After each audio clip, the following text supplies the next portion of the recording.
Hello and welcome to the new series of Drishti IAS. I am Pooja Divedi, and in this segment today we are going to discuss about the rising number of women in the Indian Armed Forces. This topic is important from the perspective of prelims and also important from the perspective of GSP Pains paper. So let's begin with the topics of discussion that we are going to look at. First of all, we will talk about why news. Then we will talk about women in Indian Armed Forces, which comprises of the Army, the Navy and the Air Force. We will also talk about reasons for low presentation or under-representation of women in the armed forces. We will of course talk about the reforms initiated by the government recently. We will also talk about the way forward. And in the last of the segment, I am going to give you a mains-based question for which if you know the answer, kindly comment in the comment segment. So let's begin with why in news. So recently, through a report, it was found out that there has been an increase in the number of women and it is rising consistently. It is rising up to a level where we can say, yes, the Indian Army has a lot of women. Now, in comparison to men, they are not a lot. They are just 0.56% of them. But if we talk about the numbers of women, it has increased in the recent past, especially after 2015. And if we talk about how and what is the descending order of women from lowest to highest. So, if we talk about the lowest number of women in percentage I am talking about, it's the Indian Army, where I said that they are just 0.56% of men. Then comes the Indian Air Force. There is only 1% of women. And if we talk about the naval forces, there is 6% of women. The percentage has risen to 6%. So, this is a welcome step. This is a welcome news, in fact, that women participation is rising. Now, if we talk about other highlights, kindly pay attention. The head count of women in the military has increased almost threefold over the last 6 years, with more avenues being opened for them at a steady pace. Latest government figures have shown. The government has sanctioned 1,700 posts for women in corps of military police. In the non-officer cadre, the CMP is the first cadre to induct women in the non-officer rank. And if we talk about the reforms, we will get to it, but I'm just going to briefly tell you about it. Recently, if we talk about the recent times in the month of November 2020, the government got up and got out of its slumber to get a special selection board constituted after the verdict of Supreme Court, when the Supreme Court said that women are entitled to commanding position and they are entitled to be able to hold a permanent commission. And since then, it's all just good news. So, if we talk about the background, the armed forces began inducting women by granting them short service commission for 5 to 10 years before the government came out with a new policy in 2008 to give them permanent commission and a few arms and services. If we talk before it also, it was in the year 1992 when the Indian Army opened up its arena for women participation. And if we talk about after that, now if we talk about the positions they were mostly in the medical position, dental position or nursing position. Here I am not talking about those services, I am talking about the services which are in exclusivity of medical, nursing and dental. So, if we talk about other services other than these three services, they have shown an increase. The number of women have shown an increase. So, the head count of women officers in the armed forces hovered around 3,000 in 2014 and 15. And after that only, the government of India started to think about turning the page and writing a new era when it comes to women's participation in the armed forces.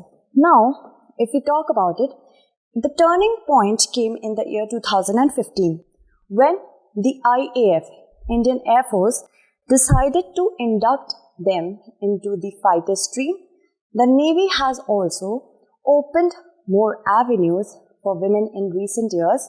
The first naval women were inducted as pilots of maritime reconnaissance aircraft in 2016. So, if we talk about these positions have been opened up for women. But warships, tanks and combat position in the infantry are still no-go zones for women. And if we talk about the combat position in the air forces, the observer and the pilot. Now these two services are known as combat forces in the air force arena. So they are open for women. That's a good news. Also, if we talk about the reasons for under-representation of women, the reasons are very clear and it is still not changing at a pace we are expecting it to change. The first is stigma. Stigma in the sense, the patriarchal notion, this idea of patriarchy that says that women are the primary caretakers of the family. They will need to heed to the call of marriage, pregnancy and childbirth. But we need to look at it from a different perspective now. We need to understand that women and men stand at par when we talk about being the fulfiller of domestic obligation. And there is a stereotype against women that they are physiologically weaker and they are much more vulnerable to be captured as war of prisoner. This is one of the reasons that underrepresentation of women is there in the air forces. And domestic obligations, of course, some women, they have been molded in such a way that they accept the fact that yes, they are the primary caretakers, they are the primary caregivers, and the entire responsibility of taking care of the family, nurturing the child falls upon them. That is also another reason.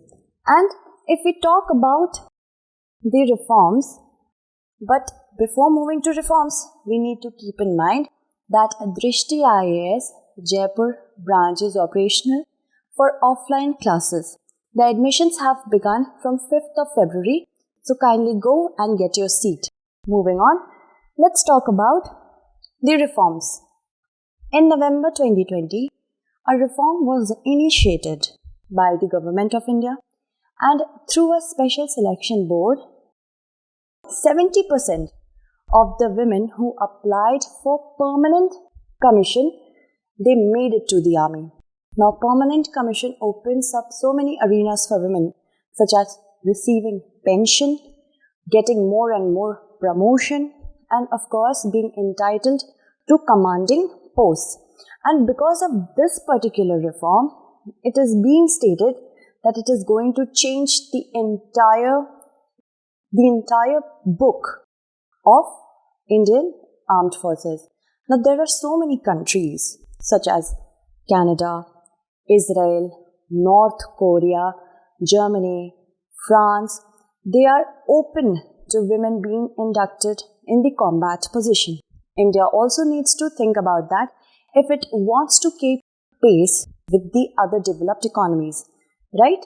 Now, if we talk about the way forward, first way forward I said, yes, India needs to, there is a change that is being brought about step by step, but we need to catch up.